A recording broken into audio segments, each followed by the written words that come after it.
नमस्कार दोस्तों, क्राइम तक में आप सबका स्वागत है। मैं हूं सुप्रतिम बैनर्जी। ये वाकया है मुंबई के आउटस्कर्ट्स विरार का। विरार में एक विलेज है, एक गांव है जिसका नाम है बंदरपाड़ा। और जैसा कि नाम है उससे आप समझ सकते हैं कि ये समंदर के किनारे का गांव है। और इस गांव में पिछले महीने यानी अक्टूबर के महीने में एक बहुत ही डरावनी वारदात हुई। इस घटना में किसी की मौत तो नहीं हुई, जान तो नहीं गई, लेकिन घटना अपने आप में ऐसी है जिसे सुनकर आप भी सिहर उठेंगे। ये वाकया है 5 अक्टूबर का। 5 अक्टूबर रात के तकरीबन 3 बज रहे थे और इस बंदरपाड़ा गांव में रहने वाले एक घर में एक अज्ञात शख्स तेजधार हथियार के साथ घुस आया। ये मकान एक रिटायर्ड नेवी ऑफिसर का है जिनका नाम है जगन्नाथ घावरी। उनकी उम्र 76 साल की है और उनकी पत्नी है 72 साल की लीला। 76 के मिस्टर घावरी हैं और उनकी वाइफ है 72 ईयर्स की लीला। और बेटी है 52 ईयर्स की 52 साल उम्र है और नाम है नेत्रा। तो ये तीनों रात को घर में थे, सो रहे थे गहरी नींद। और आपको पता है कि लेट नाइट में 3-4 बजे के आसपास नींद और ज़्यादा गहरी होती है। तो इसी समय इनके घर में कोई घुस आया और उस अनजान आदमी ने इन पर तेज़धार हथियार से ताबड़तोड़ वार करना शुरू कर दिया। बहुत ही बर्बरतापूर्वक, बहुत ही ब्रुटलिटी के साथ बुजुर्ग दंपत्ति को और उनकी बेटी को उस अटैकर ने काटने और उनका कत्ल करने की कोशिश की। लेकिन जब माँ और पापा पर हमला हुआ तो उनकी चीख पुकार सुनकर बेटी नेत्रा जाग गई और नेत्रा ने शोर मचाना शुरू कर दिया। बहुत ज़ोर से वो चिल्लाई क्योंकि सामने खूंखार हमला हो रहा था। और उस अटैकर ने फिर नेत्रा को भी टारगेट किया, इनको भी लहूलुहान किया। लेकिन नेत्रा की चीख पुकार और उसके माता पिता के करुण क्रंदन ये सब सुनकर आसपास के लोग जो है वो इकट्ठा हो गए और ये जो आदमी है इसको वहाँ से फरार होना पड़ा, अटैकर को भागना पड़ा। इसी के साथ इस मामले की खबर रात को ही पुलिस को दी गई। और जो पुलिस है इस इलाके की, उसका नाम है मीरा भाईंदर वसई विरार पुलिस। बहुत बड़ा लंबा चौड़ा सा नाम है। तो मीरा भाईंदर वसई विरार की पुलिस वहाँ मौके पर पहुँची और पहुँचने के बाद पुलिस ने इस मामले की छानबीन, इस मामले की जांच शुरू की। अब सवाल ये था कि इस तरह घर में घुसकर रात के 3 बजे हमला करने के पीछे मकसद क्या हो सकता था। तो मोटे तौर पर 2 बातें समझ में आती थी। एक तो ये कि किसी से बड़ी घातक और पुरानी रंजिश हो, वो गुस्से में आकर हमला कर रहा हो, मार रहा हो, या फिर कोई लूटपाट का इरादा हो। तो रंजिश वाली बात जो है वो समझ में नहीं आई क्योंकि इनकी किसी से ऐसी कोई दुश्मनी नहीं थी कि कोई घर में घुसकर आधी रात को इस तरह से हमला करता। तो ऐसे में पुलिस को लगा कि शायद अटैकर का इरादा जो है वो लूटपाट का रहा होगा, लेकिन इससे पहले कि वो लूटपाट कर पाता, पीड़ित लोगों की चीख पुकार की वजह से उसे मौके से भागना पड़ा होगा। तो ये क्राइम जो है वो पुलिस को समझ में आया और पुलिस ने इस सिलसिले में FIR दर्ज करके छानबीन शुरू की। अब किसी भी मामले की जांच आजकल 2-3 तरीक़ों से ही होती है शुरू में, कम से कम। एक तो ये टेक्निकल इन्वेस्टिगेशन, उसमें मोबाइल फ़ोन की लोकेशन, CCTV कैमरे स्कैन करना और फिर लोकल इंटेलिजेंस जो मुखबिर होते हैं उनसे पता करना। तो पुलिस ने वो सारे तौर तरीके अपना लिए, लेकिन तकरीबन 2 से ढाई दिनों का वक्त गुजर गया, लेकिन पुलिस को इस मामले में कोई ख़ास लीड नहीं मिली। उसकी वजह ये थी कि जगन्नाथ घावरी का जो घर है जिन पर हमला हुआ था, उनके घर के आसपास कोई ऐसा CCTV कैमरा नहीं था और घर का जो सराउंडिंग है उस सराउंडिंग में कोई ऐसा फोकस्ड कैमरा जो है वो लगा हुआ नहीं था। ऐसे में पुलिस ये सोच में पड़ गई कि आखिर इस केस को सॉल्व कैसे किया जाए, क्योंकि कोई CCTV कैमरा नहीं है। रैंडमली कोई आदमी रात के अंधेरे में आया, उसने हमला किया और वो फरार हो गया। उस आदमी की कोई पहचान, कोई तस्वीर, और जिन लोगों पर ये हमला हुआ वो भी नहीं बता पा रहे थे, क्योंकि एक तो उनकी हालत ख़राब थी और दूसरा ये कि उस अटैकर ने अपने चेहरे पे मास्क लगा रखा था। तो ये सारी चीज़ें जो है वो इस केस को बहुत कॉम्प्लिकेट कर रही थी। लेकिन इस मामले की जांच विरार पुलिस के यूनिट नंबर 3 को दी गई, और जो क्राइम ब्रांच है, और यूनिट नंबर 3 ने सीसीटीवी फुटेज स्कैन करने का फैसला किया। लेकिन जैसा कि मैंने आपको बताया, सीसीटीवी कैमरे फोकस्ड तो नहीं थे इनके घर के आसपास। फिर वो पुलिस क्या करती? पुलिस ने तय किया कि उस रेडियस में जहां से भी कोई अटैकर आया हो सकता है, दूर के सीसीटीवी कैमरों को भी पुलिस स्कैन करेगी। और इस तरह से पुलिस ने तय किया कि वो कोई कोर कसर बाकी नहीं छोड़ेगी, पूरी तरह से सारे सीसीटीवी फुटेज चेक करेगी। और तकरीबन 100 कैमरों की सीसीटीवी फुटेज उस आसपास के इलाके में जो लगे हुए हैं, पुलिस ने वो सारे 100 कैमरे देखे, और उसके सीसीटीवी फुटेज उस सेट टाइम पीरियड में जब ये हमला हुआ था 5 और 6 तारीख की मिडनाइट को, उस समय पुलिस ने वो सारे सीसीटीवी कैमरों की स्कैनिंग की।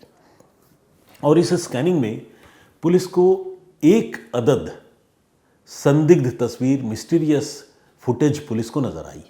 ये फुटेज क्या था?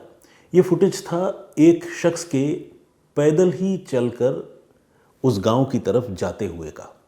और ये आदमी जो है तकरीबन 2.25 किलोमीटर पीछे, जहां पर बंदरपाड़ा गांव में ये हमला हुआ था, उससे तकरीबन 2.25 किलोमीटर पीछे ये आदमी नज़र आया था। और जब ये आदमी नज़र आया तब रात के तकरीबन 2:15 ही बज रहे थे, और यह हमला हुआ था रात के तकरीबन 3 बजे के आसपास। तो इतने अंधेरे में एक आदमी अकेला पैदल चला जा रहा है, ये बात पुलिस को थोड़ी अजीब और अटपटी लग रही थी। और इसका जो हुलिया था, जो अपीयरेंस था, वो भी बड़ा सस्पिशियस था, क्योंकि इसने हुडी पहन रखी थी। अब आप कहेंगे कि हुडी में ऐसी क्या बात है, लेकिन आपने नोटिस किया होगा कि क्राइम के बहुत से मामलों में क्रिमिनल्स जो है वो हुडी पहनते हैं। और हुडी इसलिए पहनते हैं क्योंकि हुडी से आपका जो ओवरऑल अपीयरेंस है वो बहुत ज़्यादा समझ में नहीं आता। बॉडी लैंग्वेज को भी थोड़ा सा चीट करने में सुविधा हो जाती है। फिर आधा तो आपका सामने का पोर्शन ढका हुआ होता है, फिर चेहरे पर अगर आपने मास्क लगा लिया तो मतलब चेहरा भी बिल्कुल नज़र नहीं आता है। तो इस आदमी ने हुडी पहन रखी थी, और ये तकरीबन 45 मिनट पहले, मौका वारदात में जब ये घटना हुई थी उससे तकरीबन 45 मिनट पहले, तकरीबन 2.25 किलोमीटर पीछे ये नज़र आया था पैदल चलता हुआ और गांव की तरफ बढ़ता हुआ। उस एक सीसीटीवी फुटेज को पुलिस ने देखा और पुलिस को वो सस्पिशियस लगा, तो पुलिस ने उस आदमी के बारे में पता करना शुरू किया। जैसा कि मैंने आपको बताया कि चेहरा वगैरह क्लियरली विजिबल तो था नहीं फुटेज में भी, तो पुलिस ने उस सीसीटीवी फुटेज को आसपास के लोगों को दिखाना शुरू किया और पूछना शुरू किया कि भाई ये देखकर बताओ ये आदमी कौन हो सकता है, और उसकी चाल ढाल से अगर कोई पहचान पाए। तो इस कोशिश में पुलिस को कामयाबी मिली। ये जो आदमी है उसकी पहचान जल्द ही पुलिस के सामने क्लियर हो गई। इस आदमी का नाम है दीपक नाइक, और उम्र है 28 साल। दीपक नाइक पहले महाराष्ट्र सिक्योरिटी फोर्स में काम करता था, लेकिन उसने वो नौकरी छोड़ दी, और छोड़ने के बाद इन दिनों वो एक प्राइवेट सिक्योरिटी एजेंसी में गार्ड का काम किया करता था। और ये दीपक जो है कहीं और का नहीं बल्कि उसी बंदरपाड़ा गांव का रहने वाला था। तो लोग जो भी पुलिस के मुखबिर थे वो इस फुटेज को देखकर पुलिस को बता रहे थे कि ये तस्वीर जो है वो दीपक की ही लग रही है और ये दीपक ही होगा। अब पुलिस ने इस पर हाथ डालने से पहले, इसे गिरफ्तार करने से पहले बहुत खामोशी से इस मामले को थोड़ा और एक्सप्लोर करने का फैसला किया। पुलिस ने पता लगाया कि भाई ये आदमी अगर कहीं किसी प्राइवेट ऑर्गेनाइजेशन में एज अ गार्ड काम करता है तो फिर ये कब ड्यूटी जाता है, ड्यूटी से कब लौटता है, जिस रात को ये घटना हुई थी उस रात को ये कहाँ था, पुलिस ये सारी चीज़ें पता कर रही थी। तो पुलिस को इस कोशिश में ये पता चला कि ये जहाँ काम करता है वो इसके घर से काफ़ी दूर है, चर्च गेट या उससे भी दूर का इलाका है जहाँ पर किसी ऑर्गेनाइजेशन में ये काम करता है। और इत्तेफाक देखिए, बल्कि सच्चाई भी कहिए, सिर्फ इत्तेफाक नहीं कहेंगे, 4 और 5 और 6 का जो मिडनाइट है उस दिन इसने अपने घर वालों को ये बताया था कि उसकी डबल शिफ्ट है, ड्यूटी लंबी है और इसीलिए वो सुबह ही घर आएगा, मतलब 6 तारीख की सुबह को ही घर लौटेगा। तो ये एक इन्फॉर्मेशन पुलिस के पास थी और पुलिस ने देखा कि एग्जैक्टली उसी रात को ये घटना भी हुई है और दीपक नाइक पहले से शक के घेरे में था। इतनी सारी बातें पुलिस को दीपक के बारे में पता चल चुकी थी और पुलिस को लगने लगा कि इस आदमी को पकड़ना इस मामले की तह तक जाने के लिए बहुत ज़्यादा ज़रूरी है। तो फाइनली पुलिस ने दीपक को पकड़ा और उससे पूछताछ की। शुरू में तो वो झूठ बोलता रहा, लेकिन बाद में उसने कबूल कर लिया कि अपने ही गांव के 3 लोगों पर उसने घातक हमला किया था और उसका इरादा सिर्फ और सिर्फ लूटपाट करने का था। पुलिस ने पूछा कि भाई क्यों लूटपाट करना है, तुम तो अच्छी खासी नौकरी करते हो, प्राइवेट सिक्योरिटी का तुम्हारा काम भी है और तुम्हें ठीक ठाक सैलरी भी मिलती है। तो उसने कहा कि हाँ साहब, सैलरी तो मिलती है। वो हर महीने 40,000 रुपये की पगार लेता था जहाँ काम करता था वहाँ से, लेकिन उसे एक बुरी लत थी और वो बुरी लत थी ऑनलाइन गेमिंग की, सट्टेबाजी की और जुएबाजी की। और उस लत में वो 20 लाख रुपए हार चुका था। तो अपने इसी घाटे के बजट को कंट्रोल में करने के लिए और इजी मनी हासिल करने के लिए उसने इस अटैक की और लूटपाट की प्लानिंग की थी। उसे ये पता था कि ये जो रिटायर्ड नेवी के ऑफिसर हैं ये काफ़ी वेल ऑफ हैं, इनकी फैमिली पैसा है और इनका बेटा जो है वो गांव में नहीं बल्कि शहर में कहीं रहता है। घर में 2 बुजुर्ग लोग रहते हैं, यानी हस्बैंड वाइफ दंपत्ति और उनकी बेटी। तो इन लोगों को काबू करना, इन्हें घायल करके लूटपाट करना, उसे लगा कि मेरे लिए आसान काम होगा और इसी इरादे से उसने इस परिवार को टारगेट किया था। उसे ये भी जानकारी थी, चूंकि वो उसी गांव का था, उसे ये भी जानकारी थी कि घावरी परिवार ने फिशिंग से भी काफ़ी पैसे कमाए हैं, मतलब इनका मछली पालन का भी कारोबार है, बिजनेस है। तो वो ये एज्यूम कर रहा था कि घर में सोना और दूसरी कीमती चीज़ें होंगी जिसे वो लूट पाएगा। लेकिन लूटपाट से पहले उसने इन लोगों को हमला इन पर किया और इनको काबू करने की कोशिश की, लेकिन उसका वो मूव जो है वो गलत साबित हुआ, क्योंकि हमले में चोट और ज़ख्मी हालत में वो लोग चीखने चिल्लाने लगे, जिसकी वजह से ये घबरा गया दीपक नाइक और फिर इसे भागना पड़ा और लूटपाट की वो कोशिश जो है वो फेल हो गई। अब सवाल यह है कि पुलिस इसको ट्रैक क्यों नहीं कर पा रही थी। सीसीटीवी फुटेज या सर्विलांस जो सीसीटीवी के अलावा जो मोबाइल फ़ोन का होता है उसके ज़रिए क्यों ट्रैक नहीं कर पा रही थी। तो सीसीटीवी के बारे में तो मैंने आपको बताया कि एग्जैक्टली जिस जगह पर इंसिडेंट हुई थी वहाँ पर कोई सीसीटीवी फुटेज था नहीं। ये दूर में जो केले के खेत है वहाँ पर ये आधी रात को पैदल चलता हुआ दिख रहा था। अब पुलिस के लिए ये शक पैदा करने वाली बात थी कि एक आदमी इतनी देर रात को 2:15 बजे अकेला पैदल केले के खेतों के बीच से क्यों गुजर रहा है। सीसीटीवी कैमरे में वो एक तस्वीर कैद हुई थी जिससे पुलिस को पहली लीड मिली।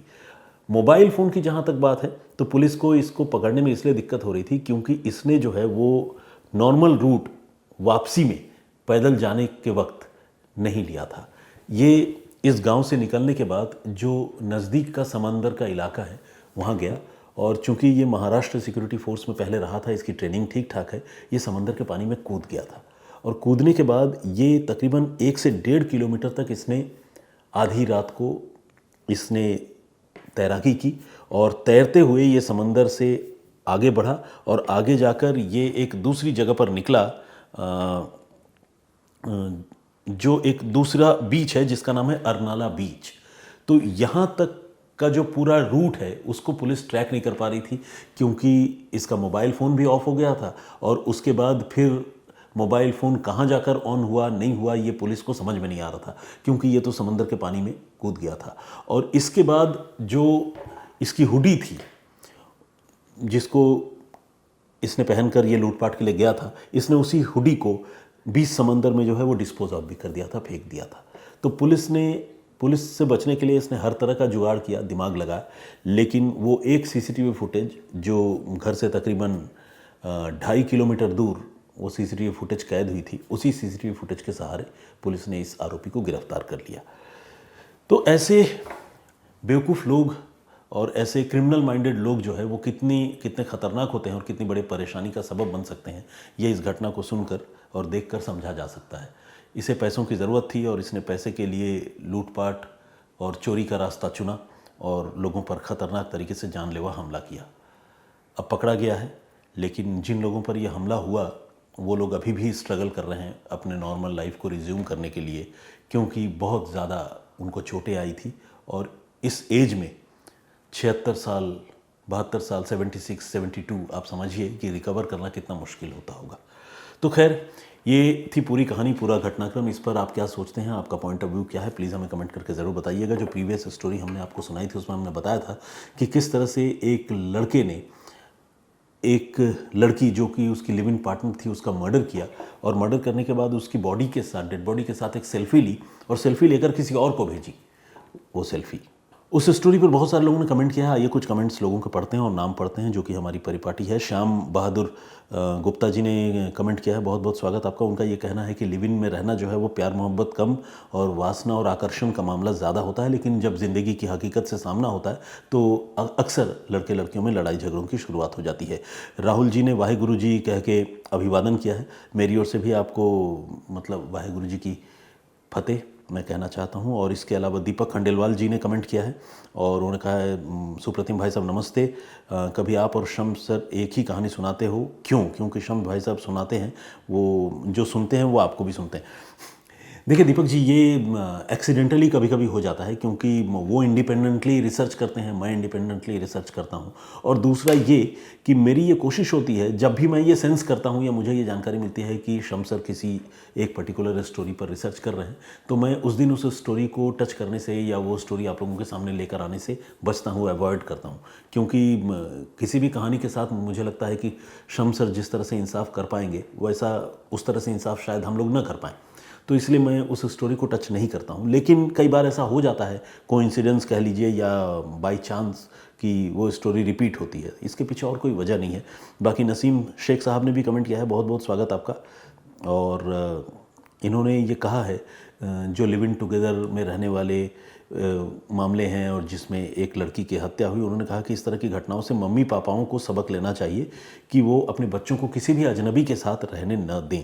असल में बच्चे भी एक एज में आने के बाद काफ़ी सिक्रेटिव हो जाते हैं, अपने माइंड में क्या चल रहा है, लाइफ में क्या चल रहा है, वो माँ बाप से बहुत ज़्यादा खुलकर नहीं बताते हैं। लेकिन मुझे लगता है कि माँ बाप को भी एक फ्रेंडली एटमॉस्फेयर अपने बच्चों को देना चाहिए, जिससे वो अपना माइंड शेयर कर सकें, बता सकें अपने पेरेंट्स को कि वो क्या सोच रहा है, क्या प्लानिंग है। और मुझे लगता है कम्युनिकेशन गैप की वजह से कई बार इस तरह की सिचुएशन जो है वो बहुत ही ख़तरनाक हो जाते हैं। रिसर्चर के नाम से एक आईडी है और जगदीश चांडेगड़ा जी ने भी कमेंट किया है।